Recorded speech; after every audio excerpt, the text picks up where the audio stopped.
Hello दोस्तों, मैं योगेंद्र कुमार आप सभी को बहुत बहुत स्वागत करता हूँ यूपीएससी इंग्लिश प्लेटफॉर्म पे। दोस्तों, आज की क्लास हमारी जो है एक इन्फॉर्मेटरी क्लास है। एक नोटिस आपको बतानी है सीसेट क्लास के रिगार्डिंग, जो यूट्यूब पे आप सभी के लिए ओपन टू ऑल चल रही है। तो उसी की रिगार्डिंग ये छोटी सी क्लास है। बस इसमें कुछ इन्फॉर्मेशन है, कुछ स्ट्रेटजीज़ हैं, कुछ चीज़ें हैं जो आपको फॉलो करनी, जो मैं आपको बताऊँगा। और उसके बाद अभी हम देखेंगे कि वास्तव में इसमें हम क्या बात करने वाले हैं। तो अब जैसा कि आप सभी जानते हैं कि हमने ऑलरेडी जो है मैथ्स का पोर्शन ऑलरेडी अपना कवर कर लिया है। और मैंने आपको बताया था कि मैथ्स, रीजनिंग एंड ये कंप्रहेंशन एट्सेट्रा काफ़ी मतलब कई सारे ये मेजर पोर्शन है। उसके बाद कुछ छोटे छोटे टॉपिक्स हैं। तो आइए आज का लेक्चर शुरू करने से पहले एक नए तरीके से शुरू करते हैं, क्योंकि आज का लेक्चर थोड़ा सा मतलब आपका शेड्यूल है उससे थोड़ा सा हट के है। यानी कि जो आप पढ़ते आए होंगे, जो मैंने आपको शेड्यूल बताया था लेक्चर 1 लेक्चर 2 करते करते करते करते धीरे धीरे करके हमने क्या किया, हमने जो है मैथ्स का पूरा पूरा कवर कर लिया। तो अब जैसे मैं इस क्रम में आपको अगर बताऊं, तो जैसे कभी कभी अब आपका जो एग्ज़ाम आ रहा है, तो उस क्रम में आप अपने जीएस को भी लेके फोकस्ड होंगे, और कभी कभी कुछ दोस्तों को सीसेट को लेके साथ में चलने में दिक्कत हो रही है। तो उसी क्रम में मैं एक नई स्टडी के साथ आया हूँ ताकि आपको कुछ मदद मिल सके।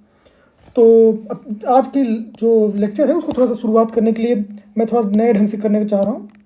तो उस क्रम में जैसे मैं लिखा हूँ, इसमें आप पढ़ पा रहे होंगे कि इतनी भी दूर नहीं है मंजिल, नज़र मिलाओ तो सही, रास्ते भी साथ देंगे, कदम बढ़ाओ तो सही।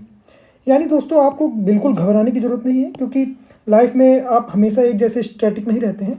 उतार चढ़ाव लाइफ का पार्ट है, कुछ भी होता है। कभी आप बहुत खुश होते हैं, कभी बहुत नाराज़ होते हैं, रिज़ल्ट अच्छा आता है, मूड अपसेट होता है, तरह तरह की चीज़ें हैं दोस्तों। हम ह्यूमन बीइंग हैं, सबके साथ होता है। तो इससे आपको घबराने की ज़रूरत नहीं है। यूपीएससी हिंदी टीम आपके साथ हमेशा से ही है। बस उस क्रम में अब हम जो इस लेक्चर में आपको जो बताने जा रहा हूँ मैं नोटिस, वो ये है कि जब मैंने डिस्कस किया था, आपको अगर याद होगा, तो जो शुरू में मैंने डिस्कस किया था आपसे कि मैथ्स का सिलेबस मैंने आपको डिटेल में बताया था, देन रीजनिंग बताया था, देन कंप्रहेंशन का बताया था। क्लियर है? तो इसमें मैंने आपको ऑलरेडी बहुत क्लियर कट बताया था कि जो मैथ्स है ये बहुत ज़्यादा मतलब आप समझिए कि एकदम इसका वेटेज जो है ये काफ़ी ज़्यादा है। ठीक है? और ये थोड़ा सा टिपिकल भी होता है, क्योंकि इसमें बहुत सारे कॉन्सेप्ट होते हैं, फॉर्मूलेज होते हैं, है ना। तो इसीलिए मैंने आपको जब लेक्चर शुरू किया तो मैंने आपको बताया था कि पहले मैं मैथ से ही शुरू करूँगा, क्योंकि बहुत ज़्यादा टाइम टेकिंग है और इसको दिमाग में कंसोलिडेट होने के लिए थोड़ा सा समय लगता है। ये बहुत ही लाजमी सी बात है। तो इन्हीं सब चीज़ों को मद्देनजर रखते हुए धीरे धीरे देखिए, आप देखे होंगे तो नंबर सिस्टम जो शुरू किया था मैंने, और धीरे धीरे करते करते मेंसुरेशन एटसेट्रा कवर करते करते हमने ट्रिग्नोमेट्री मतलब यानी ऑलमोस्ट सारे टॉपिक कवर कर लिए। अब ले दे के कुछ चुनिंदा टॉपिक बचे हैं जिनको हम अलग से डील करेंगे, जैसे डाटा इंटरप्रिटेशन हो गया। क्लियर है? और एनालिटिकल एबिलिटी वगैरह के जो हो गए, और ये रीजनिंग वगैरह आपके हो गए, है ना। उसके बाद कंप्रहेंशन वगैरह हो गए। तो ये जो बातें हैं इनको हम अलग से डील करेंगे। इसके अलावा डाटा इंटरप्रिटेशन भी है। तो ये जो टॉपिक्स हैं इनको हम डील करेंगे।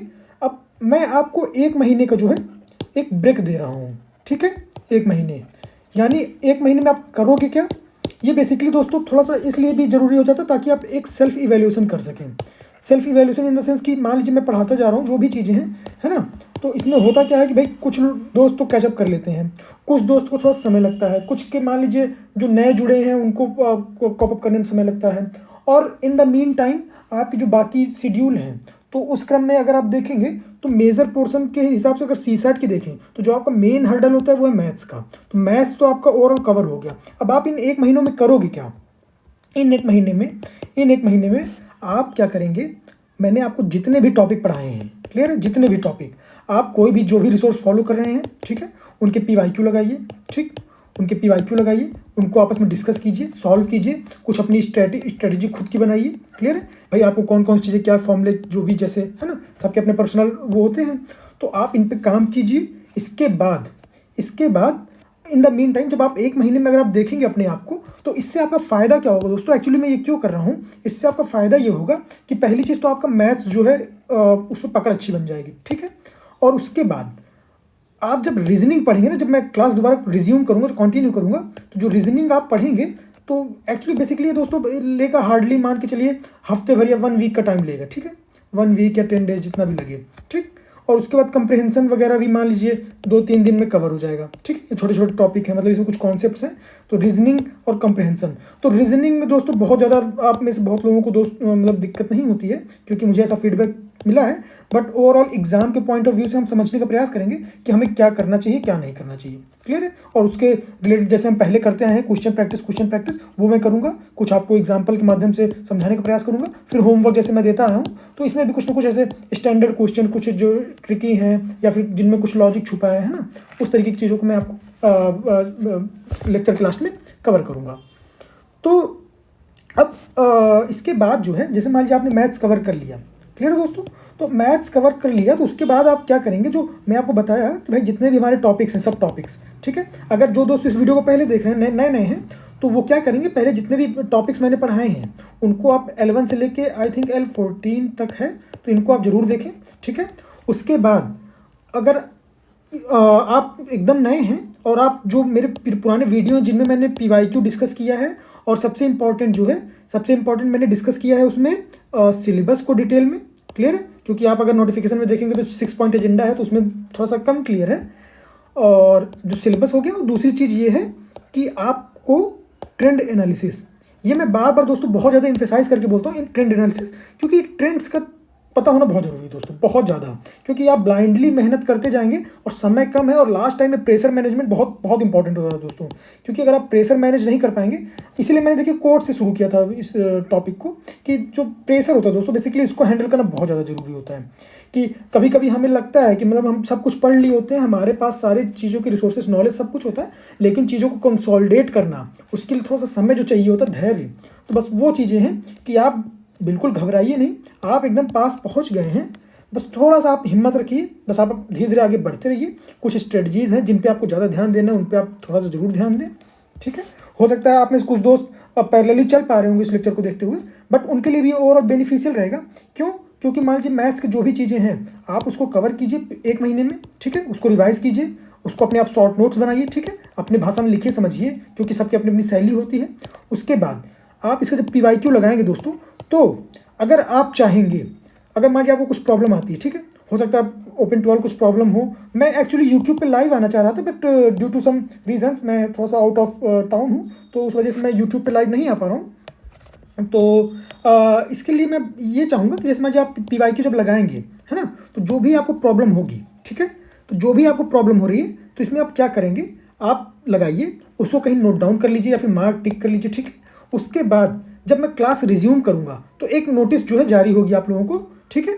उसके बाद अगर आप लोग ऐसा फीडबैक देंगे, रिप्लाई देंगे कि जो भी प्रॉब्लम्स आपने सॉल्व की, जो भी आप लोगों को प्रॉब्लम हुई है ना, सारे दोस्तों को, तो उन प्रॉब्लमों को आप शेयर कीजिए हमारे साथ। उसके बाद मैं उसको पहली क्लास में, ठीक है, as a doubt discussion class आप कह सकते हैं, ठीक है, डाउट डिस्कशन क्लास में हम क्या करेंगे, उसको जो है कवर करेंगे। और इससे फ़ायदा क्या होगा दोस्तों, इससे फ़ायदा आपका ये होगा कि पहले तो आपका जो चीज़ें वो रिवाइज हो जाएंगी, क्लियर है। उसके बाद क्या होगा कि जो प्रॉब्लम्स है वो आपके बनने लगेंगे, थोड़ा सा कॉन्फिडेंस आने लगेगा। और तीसरी चीज़ है, इसके बाद भी अगर मान लीजिए आपके कॉन्सेप्ट नहीं बनते, क्वेश्चन नहीं बनते हैं, क्लियर, मान लीजिए आपने बहुत इफर्ट किया, नहीं बने, तो जब मैं डिस्कस करूंगा डाउट, तो उस समय मैं क्या करूंगा ना, मैं आपको ओवरऑल जो 1 से लेकर 14 तक के लेक्चर हैं, उनमें मैं आपको ब्रीफ में जो है, जैसे कुछ प्रॉब्लम आई तो मैं आपको तुरंत लिंक कराऊंगा कि देखिए मैंने ऐसा ऐसा बताया था, ये चीज़ें हैं, ऐसा था, ये है, वो है ना। और हो सकता है कुछ नई प्रॉब्लम हो, कुछ नया ट्रिक हो, तो वो आपको उसमें मिल जाएगा। तो कहने का मतलब ओपन टू ऑल आप सभी के लिए बेनिफिशियल रहेगा कि भाई जो आपके कॉमन डाउट्स हैं उसको कवर किया जाए, क्लियर। बहुत ज़्यादा हद तक मैं नहीं कर सकता हूँ क्योंकि मेरी भी सीमाएँ हैं, बट ये है कि जो स्टैंडर्ड क्वेश्चन रहेंगे उनको मैं ज़रूर पिक करूँगा, ठीक है। तो चलिए अब इसके बाद जो है इन्हीं शुभकामनाओं के साथ मिलेंगे हम अगले लेक्चर में, ठीक है। अब आई होप, मैं जैसे मान लीजिए आज आपका मार्च का 18 है, 19 है, ठीक है। तो इसका मतलब मैं अप्रैल के लास्ट में आपसे मिलूँगा, ठीक है। अप्रैल के लास्ट में मेरी क्लास जो है फिर से रिज्यूम होएगी, तो उसमें जो है मैं आप सभी के लिए फिर से नए तौर से, मतलब जो आपके रीजनिंग के पोर्शन है और कंप्रहेंशन के, इनको मैं कवर करूँगा। और बस इसी के साथ जो है आपके तब तक सीसेट के एग्ज़ाम भी पास आ जाएंगे। तो मैं कोशिश यही करूँगा, मेरी कोशिश यही रहेगी कि जब अप्रैल के लास्ट में मैं शुरू करूँ, तो जैसे अभी हमारा MWF में चलता रहता है, तो अगर मुझे ज़रूरत पड़ेगी तो मैं इसको जो है कंटिन्यू कर दूँगा, ठीक है। वीक के 7 डेज़ हैं, तो अगर 7 डेज़ करना पड़ेगा तो 7 डेज़ भी हम कर देंगे। हालांकि ज़रूरत नहीं पड़ेगी क्योंकि आपके एग्ज़ाम है जून में, क्लियर है दोस्तों। और आपका जो ये 1 महीने का समय है, इसमें आपने ऑलरेडी अगर मैथ्स को कवर कर लिया तो आप देखेंगे कि आप अपने आप को कितना अलग तरीके से पा रहे हैं, ठीक है। मतलब आप जो क्राउड है उससे अपार्ट रहेंगे। तो ये चीज़ें हैं, कहने का मतलब आप थोड़ा सा स्मार्ट वर्क कीजिए, अपने आप पे वर्क कीजिए, उसके बाद जब आप रीजनिंग वगैरह देखेंगे तो आपको बड़ा अच्छा लगेगा, आपका कॉन्फिडेंस बिल्ड होगा, क्योंकि लास्ट टाइम पे बर्डन लेना कोई अच्छी बात नहीं होती है। इसीलिए मैं लास्ट में रीजनिंग, कंप्रहेंशन, जो छोटे छोटे टॉपिक्स हैं, है ना, स्कोरिंग भी है और आपको बहुत आसानी से मार्क्स दिला सकते हैं। तो बस इन्हीं सब चीज़ों को मैं कवर करने का प्रयास करूँगा। और जैसे मान लीजिए अगर अप्रैल लास्ट में हम शुरू करते हैं तो वो मान के चलिए आप मई के मिड तक आराम से कंप्लीट हो जाएगा। आपके पास लगभग अगर आप जो दोस्त PCS दे रहे हैं उनके पास 1 महीने का समय बचेगा, और जो मतलब IAS का देंगे तो उनके पास भी 3 हफ्ते का समय बच जाएगा। क्लियर है? तो कहने के मतलब आपके पास एम्पल टाइम रहेगा, आपके ऊपर बर्डन भी नहीं आएगा। तो अब यही सारी चीज़ें हैं। आई होप आपको ये अच्छा लगा होगा। आप अपने फीडबैक जो है इस वीडियो को, जो इन्फॉर्मेटिव वीडियो है, उसके बाद आप अपने फीडबैक जो है ज़रूर शेयर करें कि आप क्या चाहते हैं, है ना, कि भाई जैसे जो चीज़ें मैंने आपको बताई ये महीने वाला, तो इसके बाद आप महीने के लास्ट में जब मैं शुरू करूँगा तो आप क्या चाहते हैं। ये जो अब मैंने डाउट का ओपन टू ऑल, जो मेरा खुद का जो पर्सनल ओपिनियन है कि आपके जो डाउट्स हैं, पहले तो आप अगर इफ़ पॉसिबल, ठीक है, इफ़ पॉसिबल तो आप लोग अपने जैसे टेलीग्राम चैनल हो गया, है ना, या फिर कोई चैनल हो गए, तो अगर आप में से थोड़ा सा कुछ लोग अगर इनिशिएट करें तो आप आपस में एक कॉमन पोर्टल बना सकते हैं, यानी उसमें डाउट डिस्कशन शेयरिंग कर सकते हैं। वैसे भी अगर आप चाहें तो UPSC हिंदी का जो ओपन टू ऑल पोर्टल है उस पर आप प्रॉब्लम डाल दीजिए, तो जो भी दोस्त हैं उनको अगर उसका सोल्यूशन आता है तो नो डाउट वो उसका डेफिनेटली आंसर देने का प्रयास करेंगे, क्योंकि अल्टीमेटली CSAT जो है क्वालिफाइंग है। तो उसमें से बहुत सारे दोस्तों के CSAT थोड़ा सा अच्छे हैं, बहुत के थोड़ा सा वीक हैं, बहुत के थोड़ा सा मीडियम हैं। तो ओवरऑल अगर आप वहाँ पे अपने क्वेश्चंस को पोस्ट करेंगे तो कोई भी आपको जज करने का प्रयास नहीं करेगा, बल्कि आपका बेनिफिट ही होगा, और इससे सामने वाले का भी बेनिफिट होगा, उसको भी रिवीजन करने का मौका मिल जाएगा, उसको भी चीज़ों से जुड़े रहने का। मान लीजिए कोई फैक्चुअल चीज़ें हैं, है ना, तो जो मैंने आपको बताया था कि जो ओवर कॉन्फिडेंस वाली चीज़ें हैं, तो जो दोस्त आते हैं मतलब जिनको CSAT में कमांड है, तो उनके लिए भी काफ़ी बेनिफिशियल रहेगा अगर आप अपने प्रॉब्लम को ग्रुप पे पोस्ट करेंगे, जो UPSC हिंदी का डिस्कशन का ग्रुप है। क्लियर है दोस्तों? तो ये सारी चीज़ें आप अपनाइए। उसके बाद भी अगर आपको कोई डाउट्स हैं जो नहीं क्लियर होते हैं, क्लियर है दोस्तों, हो सकता है कुछ चीज़ें ना समझ में आए, कुछ चीज़ों में ऐसी डाउट रह गया कि जो कॉन्सेप्चुअल क्लैरिटी का दिक्कत आ गया है ना, तो उन चीज़ों को मैं पिकअप करने का प्रयास करूँगा। और नहीं तो फिर सीधे सीधे हम जो है रीजनिंग के अपने जो एज़ पर शेड्यूल के हिसाब से हम चलेंगे, तो उसमें हम रीजनिंग के अपने पहले लेक्चर से शुरू करके सीधे टॉपिक को कंटिन्यू कर देंगे। क्लियर है दोस्तों? और लास्ट में अगर देखते हैं कि जैसा आपका फीडबैक रहेगा, फिर उसके बाद उस पर आगे चर्चा करेंगे जैसा भी चीज़ें रहेंगी। क्लियर है दोस्तों? तो इसमें आपका सहयोग बहुत ज़्यादा जो है अपेक्षित है, और इसी के शुभकामनाओं के साथ मैं विदा लेता हूँ। और अब आप इसमें जो है अपने फीडबैक जरूर शेयर कीजिएगा, क्योंकि ये फीडबैक ही हमारे लिए बहुत ज़्यादा इंपॉर्टेंट रहेंगे, जिससे मैं ये एक्सेस कर पाऊँगा कि जो आपकी रिक्वायरमेंट्स हैं उनको कैसे ज़्यादा से ज़्यादा अच्छे तरीके से फुलफिल किया जा सके। क्लियर है दोस्तों? जय हिंद, जय भारत।